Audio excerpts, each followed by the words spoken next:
that looks like is for somebody with OCD is basically you learn that you can't run from your triggers forever, from whatever triggers you, Right. from whatever you're trying to avoid. You learn that you can't do that. So with ERP, under the direction of a trained therapist who specializes in ERP, is to really sort of, instead of running away or trying to do the compulsions to get rid of distress, you're actually going to turn your attention towards what you're afraid of. Mm-hmm. It's really hard to do. Slowly step into what you've been trying so hard to avoid, and you're going to try to. The therapist is going to work with you to try to really just kind of engage with those and not do your compulsions or safety behaviors that make you feel like everything's okay. So, like a real simple example would be for somebody with contamination, OCD, just to use a very common example, somebody who's worried that their hands aren't clean, that they have to wash their hands all the time, would be I will stick my hands in the garbage can, and then I will refuse to wash my hands. That sounds extreme. I know that there's some exposure therapy where people are petrified of birds, and even just a feather in the office would legitimate fear, and to be able to get kind of closer a little bit to just the feather itself, not a bird, or fear of dogs. These are more phobias and things like that. But I mean, ew, I don't want. I don't have to contamination of washing my hands 1,000 times or fear of that, but I wouldn't want to stick my hand in a garbage and then not get to wash it. And then later on in therapy, it may go. Later on in therapy, it'll probably end up going a step further, where the therapist would have them stick their hands in a trash can and then not wash their hands and then eat something. Yada yada yada. We have COVID-19. I'm just kidding. Yeah. Or somebody who's afraid of somebody who has to compulsively shower to feel like they're completely clean. Once they shower and they get out of the shower, they're going to dry off with a dirty towel. Mm-hmm. Do you think that that with OCD, do you find that people tend to collect things a lot? That's one of the common OCD traits, is collecting items, or not so much hoarding, but collecting things, and like not being able to. I don't know. I guess with you go shopping and you see a shirt you like and you get one in every color because you want all of them, or something like where it's all the same. Do you see that a lot in some of your peer groups?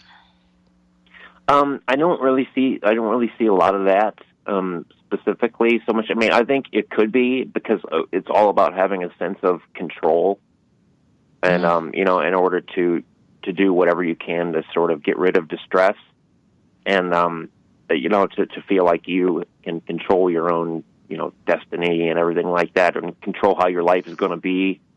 And that's where it got really debilitating with me, is that I needed to make sure everything was buckled up just the way I wanted it, or else my life would not go the way that it would not turn out well for me. And so the whole treatment was all about not getting rid of distress anymore, because all these things these things like examples of, like with the trash can and the dirty towel and things like that, all those things are going to drive up distress in the person with OCD. They're going to make them really, really distressed. And that's. Do you have to have OCD for that to be gross? I know I'm the licensed therapist here, but I mean, those might not be the best examples. I don't know, because it's just in light of everything happening, No, I mean, like, yuck. But, just anyway. No, but those are legit. Those are like the legitimate things that somebody would do in exposure therapy. And the whole idea is exposure and response prevention. And force yourself not to give into the compulsion is what it is. Right. And what that's going to do is actually drive up distress so high that you're going to learn that you can't, that eventually you're going to hit like a, I think that to answer your question, that was my moment of clarity in therapy when I realized wish I had that, my bell. when I realized that all this distress wasn't worth it. I couldn't continue to live this way. I just had to give up. I had to surrender to all these things I was trying to be afraid of for so long. I didn't have control, and that's usually how it ends. Mm-hmm. And a lot of times, and we only have 3 minutes, okay, Mike? But going on too. But a lot of times these things come from trauma or some sort of traumatic experience in childhood, and or where it's like it starts with post-traumatic stress.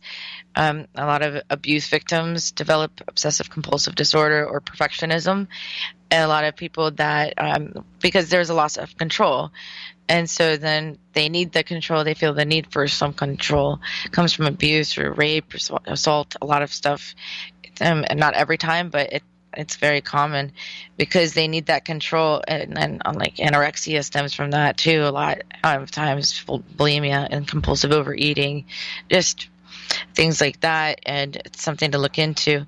And I want to say thank you so much for being on the show. We only have 1 more minute left, so I'm going to close up here.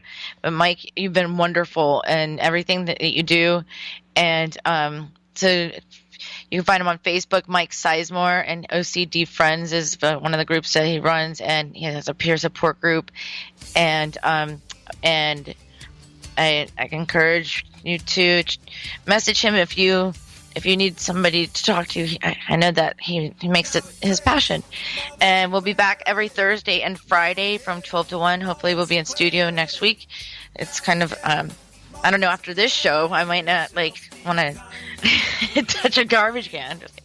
No, but thanks for everything you're sharing, Mike, and everything you do. And Thursday and Friday, 12 to 1. Thank you so much, Ed. And everyone, please be kind to yourself and each other. You never know what they're going through. Take care. Many kinds of love you get to define. Find self-love, you're so alive. Now it clicks, moments of clarity. Now I hear moments of clarity.